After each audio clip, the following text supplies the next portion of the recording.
guys, so I don't often make videos, but I thought as today was such a special day, on this very day I have been 1 year vegan, 365 days, so I found this little vegan tag that's got all these like different questions. Yes. So I became vegan on this day last year, April 28th, so I binge watched 3 documentaries that evening. So I watched Earthlings, Cowspiracy and Forks Over Knives, and they changed my life forever. I think I started seriously thinking about veganism when one of my good friends, Jess, hi Jess, went vegan. Ever since she'd been vegan, I'd always kind of like thought about it and like how happy and healthy that she was, and she'd like post like amazing recipes and like her skin looked amazing. Yeah, it was that positive pull that kind of got me interested in veganism. Like I watched one of her YouTube videos, she did a Q&A session with her sister. She said that Earthlings like changed her life. That was the, the very night like I just thought, oh, I'll just put Earthlings on. Yeah, like never looked back.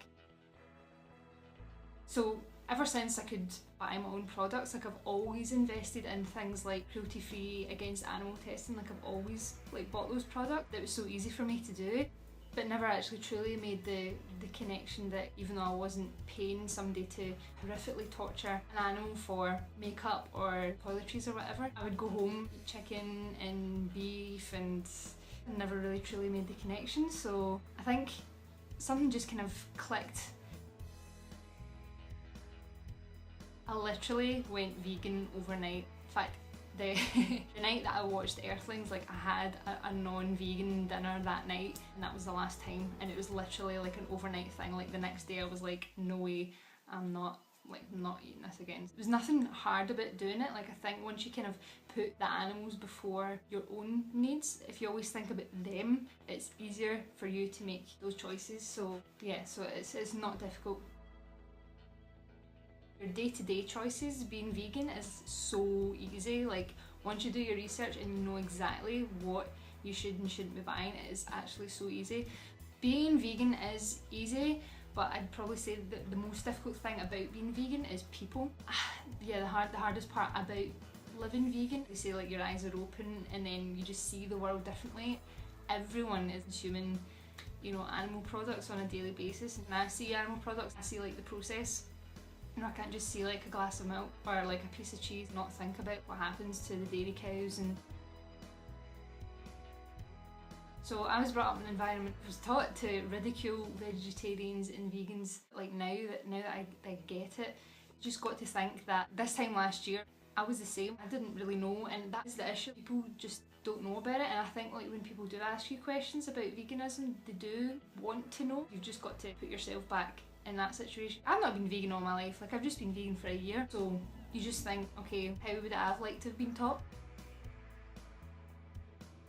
Interacting with people who aren't vegan yet, I think it's just important just to like, I not get angry, because as soon as you get angry, like people put their defences up right away, and it's just important to remember that they are asking like you questions, so you should try and kind of take that on board as positively as you can and just help them out, because once you've answered all their questions then they've got nothing to object to.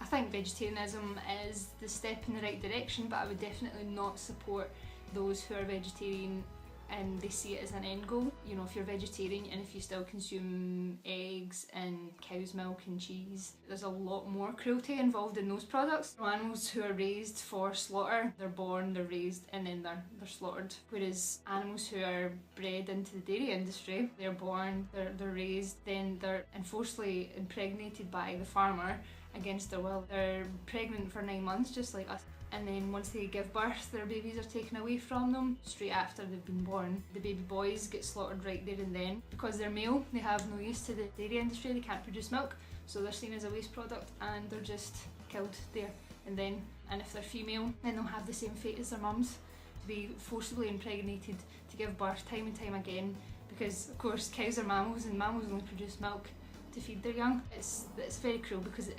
happens over and over again until the dairy cows are spent. Usually takes about 5 years where they just cannot produce any more milk, and of course they get sent to the same slaughterhouse. Vegetarianism shouldn't be an end goal, definitely a stepping stone in the right direction, but not an end goal. You can do it.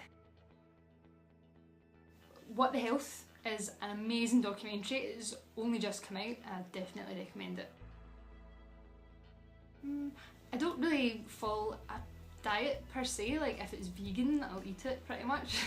Try and eat mostly whole foods if I can, but we kind of like the kind of lazy like treat dinners that just come out of the box. Yeah, try to follow whole foods where and when possible, but also like a treat now and then. No.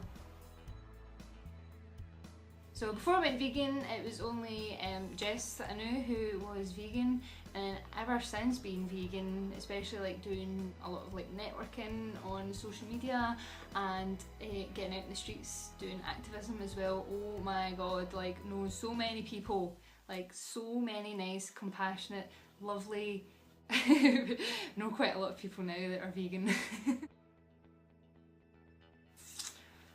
Oh my god. If it's vegan, I'll eat it. But favourite vegan dishes, I like stir fries, I like crispy tofu, stir fries, it tastes really good. Pizza, I'll make some curries sometimes. Okay, so favourite vegan item would probably be my badges on my bag. I love these. So this one says human meat doesn't exist. This one's okay together. You can live without cheese and vegan for the animals. So yeah, I just think they're really nice on the bag. I think meat and dairy alternatives are pretty good. I think vegan food has come a long way. Even in the short space of time that I've been vegan too, I can already see a difference. But I think the dairy alternatives, you know, for example, like all your plant-based milks, your coconut yogurts, you know, dairy-free ice cream, I think all that is amazing. You can pretty much like veganise any food that you can think of, there'll be a vegan version of it. The meat alternatives are pretty good too, as I said, just for like a kind of quick, easy, bung it in the oven sort of thing, good to go. And also they're there just to kind of like simulate the taste without the death and the nastiness and the cruelty. So yeah, I think they're pretty positive thing to have. The variety they're just going to keep increasing, so I think it's only a good thing. See, I've been thinking more about palm oil now. I'm a wee bit more aware of it, and if I can, I'll try and buy products without it. Like, I understand the colossal environmental destruction that palm oil has on the deforestation, wiping out natural habitats, species extinction, all that stuff, so like nothing good can come out of palm oil. Again, where and when I can, like I'll always try and buy the most like vegan products as possible. So this whole thing's about vegans judging other vegans is absolutely ridiculous. At the end of the day, it's not a competition to see who's the best vegan and know how vegan you can be. And I think if we all work together and try to reduce the amount of suffering that is endured by the animals in this world, I think, yeah, vegans judging other vegans, it's stupid. Oh my god, yes, it's actually like the best decision I've ever made. I love it so much. Oh, favourite vegan YouTubers.